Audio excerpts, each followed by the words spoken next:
आखिर गोडसे ने गांधी को क्यों मारा?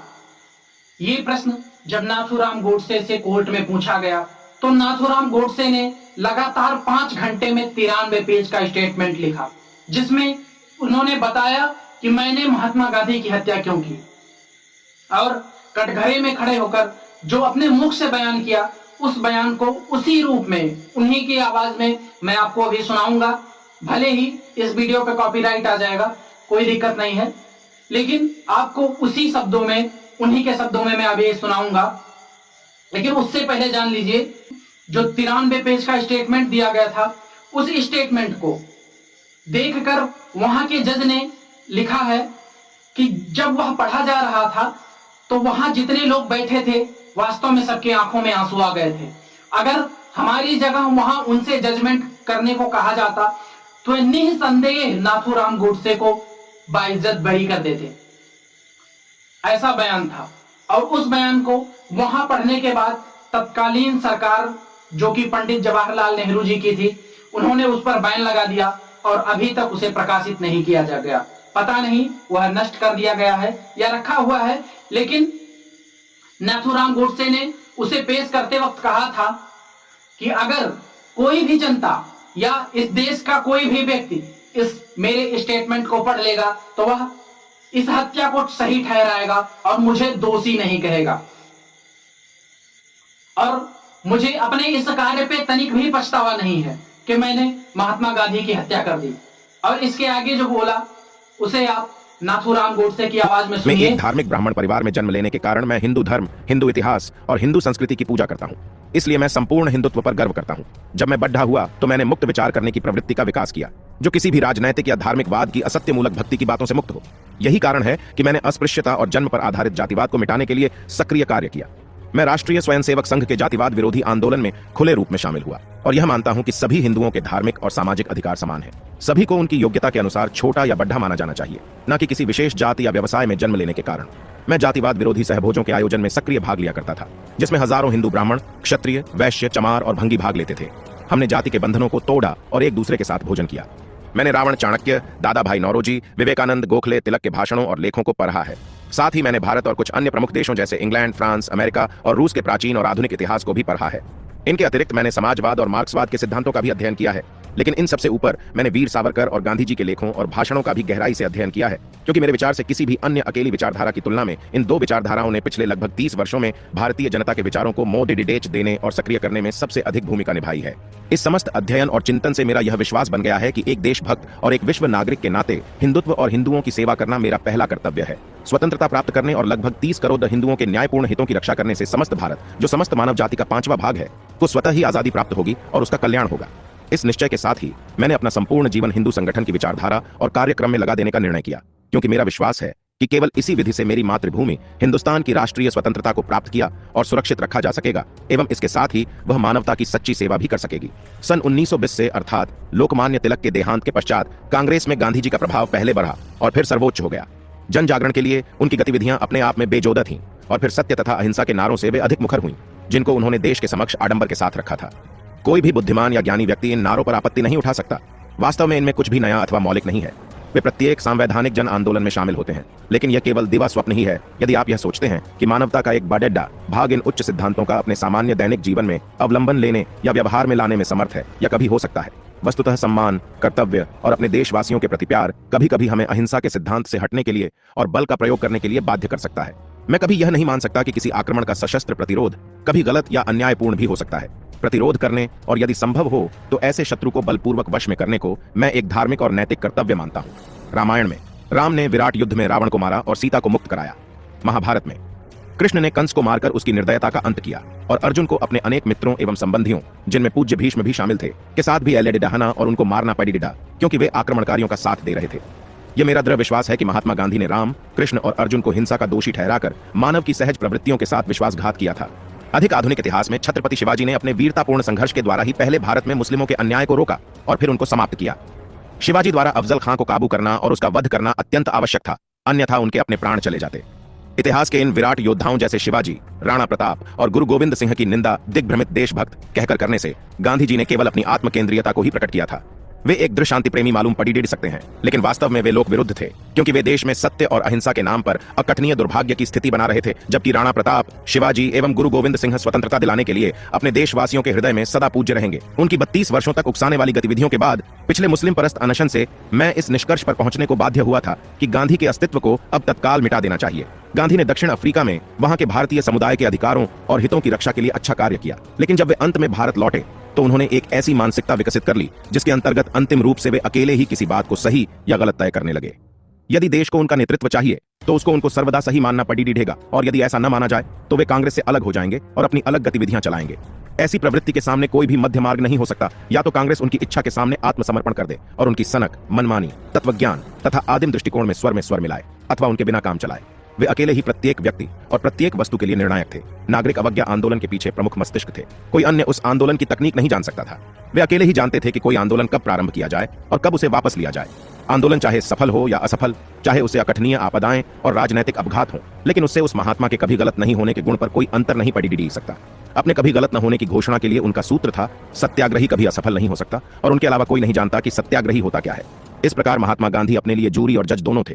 इन बच्चों जैसे पागलपन और स्वेच्छाचारिता के साथ अति कठोर आत्मसंयम, निरंतर कार्य और उन्नत चरित्र ने मिलकर गांधी को भयंकर रूप से उग्र तथा निर्द्वंद्व बना दिया था। बहुत से लोग सोचते थे कि उनकी राजनीति विवेकहीन थी, पर या तो उन्हें कांग्रेस को छोड़ना पड़ेगा या अपनी प्रतिभा को गांधी के चरणों में डाल देना पड़ेगा, जिसका वे कोई भी उपयोग कर सकते थे। ऐसी पूर्ण गैर जिम्मेदारी की स्थिति में गांधी भूल पर भूल, असफलता पर असफलता और आपदा पर आपदा पैदा करने के अपराधी थे। भारत की राष्ट्रभाषा के प्रश्न पर गांधी की मुस्लिम परस्त नीति उनकी हड्डेदा बड्ढी पूर्ण प्रवृत्ति के अनुसार ही है। यह बिल्कुल स्पष्ट है कि देश की प्रमुख भाषा बनने के लिए हिंदी का दावा सबसे अधिक मजबूत है। अपने राजनीतिक जीवन के प्रारंभ में गांधी जी हिंदी को बहुत प्रोत्साहन देते थे, लेकिन जैसे ही उनको पता चला कि मुसलमान इसे पसंद नहीं करते तो वे तथाकथित हिंदुस्तानी के पुरोधा बन गए। भारत में सभी जानते हैं कि हिंदुस्तानी नाम की कोई भाषा नहीं है, इसका कोई व्याकरण नहीं है और न इसकी कोई शब्दावली है। यह केवल एक बोली है जो केवल बोली जाती है, लिखी नहीं जाती। यह हिंदी और उर्दू की एक संकर या दोगली बोली है और महात्मा गांधी का मिथ्यावाद भी इसे लोकप्रिय नहीं बना सकता। लेकिन केवल मुस्लिमों को प्रसन्न करने की अपनी इच्छा के अनुसार उनका आग्रह था कि केवल हिंदुस्तानी ही देश की राष्ट्रभाषा होनी चाहिए। हालांकि उनके अंधभक्तों ने उनका समर्थन किया और वह तथाकथित भाषा उपयोग की जाने लगी। इस प्रकार मुस्लिमों को खुश करने के लिए हिंदी भाषा के सौंदर्य और शुद्धता के साथ बलात्कार किया गया। उनके सारे प्रयोग केवल हिंदुओं की कीमत पर किए जाते थे। अगस्त 1946 के बाद मुस्लिम लीग की निजी सेनाओं ने हिंदुओं का सामूहिक संहार प्रारंभ किया। तत्कालीन वायसराय लॉर्ड वेवेल ने इन घटनाओं से व्यथित होते हुए भी भारत सरकार कानून 1925 के अनुसार प्राप्त अपनी शक्तियों का उपयोग बलात्कार, हत्या और आगजनी को रोकने के लिए नहीं किया। बंगाल से कराची तक हिंदुओं का खून बहता रहा, जिसका प्रतिरोध हिंदुओं द्वारा कहीं कहीं किया गया। सितंबर में बनी अंतरिम सरकार के साथ मुस्लिम लीग के सदस्यों द्वारा प्रारंभ से ही विश्वासघात किया गया, लेकिन सरकार के साथ जिसके वे अंग थे, जितने अधिक राजद्रोही और विश्वासघाती होते जाते थे, उनके प्रति गांधी का मोह उतना ही बढ़ता चला जाता था। लॉर्ड वेवेल को त्यागपत्र देना पड़ेगा क्योंकि वे इस समस्या को हल नहीं कर सके और उनकी जगह लॉर्ड माउंटबेटन आए, जैसे नागनाथ की जगह सांपनाथ आए हों। कांग्रेस ने, जो अपनी देशभक्ति और समाजवाद का दंभ किया करती थी, गुप्त रूप से बंदूक की नोक पर पाकिस्तान को स्वीकार कर लिया और जिन्ना के सामने नीचता से आत्मसमर्पण कर दिया। भारत के टुकड़े कर दिए गए और 15 अगस्त 1947 के बाद देश का 1/3 भाग हमारे लिए विदेशी भूमि हो गई। कांग्रेस में लॉर्ड माउंटबेटन को भारत का सबसे महान वायसराय और गवर्नर जनरल बताया जाता है। सत्ता के हस्तांतरण की आधिकारिक तिथि 30 जून 1948 तय की गई थी, परंतु माउंटबेटन ने अपनी निर्दयतापूर्ण चीरफाड़ के बाद हमें 10 महीने पहले ही विभाजित भारत दे दिया। गांधी को अपने 30 वर्षों की निर्विवाद तानाशाही के बाद यही प्राप्त हुआ और यही है जिसे कांग्रेस स्वतंत्रता और सत्ता का शांतिपूर्ण हस्तांतरण कहती है। हिंदू मुस्लिम एकता का बुलबुला अंततः फूट गया और नेहरू तथा उनकी भीड़ की स्वीकृति के साथ ही एक धर्माधारित राज्य बना दिया गया। इसी को वे बलिदानों द्वारा जीती गई स्वतंत्रता कहते हैं। किसका बलिदान? जब कांग्रेस के शीर्ष नेताओं ने गांधी की सहमति से इस देश को काट डाला, जिसे हम पूजा की वस्तु मानते हैं, तो मेरा मस्तिष्क भयंकर क्रोध से भर गया। गांधी ने अपने आमरण अनशन को तोड़ डालने के लिए जो शर्तें रखी थीं, उनमें एक दिल्ली में हिंदू शरणार्थियों द्वारा घेरी गई मस्जिदों को खाली करने से संबंधित थी। परंतु जब पाकिस्तान में हिंदुओं पर हिंसक आक्रमण किए गए, तब उन्होंने उसके विरुद्ध एक शब्द भी नहीं बोला और पाकिस्तान सरकार अथवा संबंधित मुसलमानों को इसे रोकने के लिए कुछ नहीं किया। गांधी इतने चतुर तो थे ही कि वे जानते थे कि यदि उन्होंने अपना आमरण अनशन तोड़ने के लिए पाकिस्तान मुसलमानों पर कोई शर्त रखी, तो उनको शायद ही कोई मुसलमान ऐसा मिलेगा जो उनकी जिंदगी की जरा भी चिंता करेगा, भले ही आमरण अनशन में उनके प्राण चले जाएं। इसी कारण उन्होंने अनशन तोड़ने के लिए जानबूझकर मुस्लिमों पर कोई शर्त नहीं लगाई। वे अपने अनुभव से अच्छी तरह जानते थे कि जिन्ना उनके अनशन से बिल्कुल भी विचलित या प्रभावित नहीं थे और मुस्लिम लीग गांधी की आत्मा की आवाज का कोई मूल्य नहीं समझती। गांधी को राष्ट्रपिता कहा जा रहा है। यदि ऐसा है तो वे अपने पिता जैसे कर्तव्य को निभाने में पूर्णतः असफल रहे, क्योंकि उन्होंने उसके विभाजन की स्वीकृति देकर उसके साथ विश्वासघात किया। मैं साहसपूर्वक कहता हूं कि गांधी अपने कर्तव्य में असफल हो गए। उन्होंने स्वयं को पाकिस्तान का पिता होना सिद्ध किया। उनकी अंदर की आवाज, उनकी आत्मिक शक्ति, उनका अहिंसा का सिद्धांत, जिनसे वे बने थे, सभी जिन्ना की लौह इच्छा के सामने चरमरा गई और वे शक्तिहीन सिद्ध हुए। संक्षेप में, मैंने स्वयं विचार किया और समझ गया कि यदि मैं गांधी को मार दूंगा तो मैं पूरी तरह नष्ट हो जाऊंगा। लोगों से मुझे केवल घृणा ही मिलेगी और मैं अपना सारा सम्मान खो दूंगा, जो कि मेरे लिए जीवन से भी अधिक मूल्यवान है। लेकिन इसके साथ ही मैंने यह भी अनुभव किया कि गांधी जी के बिना भारत की राजनीति अधिक व्यावहारिक तथा प्रतिरोधक्षम होगी तथा सशस्त्र सेनाएं भी अधिक बलशाली होंगी। निस्संदेह मेरा अपना भविष्य पूरी तरह खंडहर हो जाएगा, लेकिन राष्ट्र पाकिस्तान के आक्रमणों से बच जाएगा। लोग भले ही मुझे मूर्ख या पागल कहेंगे, लेकिन राष्ट्र उस रास्ते पर बढ़ने के लिए स्वतंत्र हो जाएगा जिसको मैं सुदृढ़ राष्ट्र निर्माण के लिए आवश्यक समझता हूं। इस प्रश्न पर पूरी तरह विचार करने के बाद मैंने इस संबंध में अंतिम निर्णय कर लिया, लेकिन मैंने इस बारे में किसी से भी कोई बात नहीं की। मैंने अपने दोनों हाथों में साहस भरा और 30 जनवरी 1948 को बिरला हाउस के प्रार्थना स्थल पर गांधी जी के ऊपर गोलियां दाग दी। मैं कहता हूं कि मेरी गोलियां एक ऐसे व्यक्ति पर चलाई गई थीं जिसकी नीतियों और कार्यों से करोड़ों हिंदुओं को केवल बर्बादी और विनाश ही मिला। ऐसी कोई कानूनी प्रक्रिया नहीं थी जिसके अंतर्गत उस अपराधी को सजा दिलाई जा सकती, और इसीलिए मैंने वे घातक गोलियां चलाई। मुझे व्यक्तिगत रूप से किसी भी व्यक्ति से कोई शिकायत नहीं है, लेकिन मैं कहता हूं कि मेरे मन में इस वर्तमान सरकार के प्रति कोई सम्मान नहीं है, जिसकी नीतियां अन्याय की हद तक मुसलमानों के प्रति अनुकूल हैं। लेकिन इसके साथ ही मैं यह भी स्पष्ट अनुभव करता हूं कि ये नीतियां पूरी तरह गांधी जी की उपस्थिति के कारण बनी थीं। मैं बहुत खेद के साथ कहना चाहता हूं कि प्रधानमंत्री नेहरू भूल जाते हैं कि उनके उपदेश और कार्य कई बार एक दूसरे के प्रतिकूल होते हैं। जब इधर उधर वे कहते हैं कि भारत एक पंथ निरपेक्ष राज्य है, क्योंकि यह ध्यान रखना आवश्यक है कि पाकिस्तान के पंथधारित देश की स्थापना में नेहरू ने प्रमुख भूमिका निभाई थी और उनका कार्य गांधी जी द्वारा लगातार मुस्लिमों का तुष्टीकरण करने की नीति द्वारा सरल बन गया। और निश्चय जी न्यायाधीश ऐसा आदेश पारित करेंगे जो मेरे कार्य के लिए उचित होगा।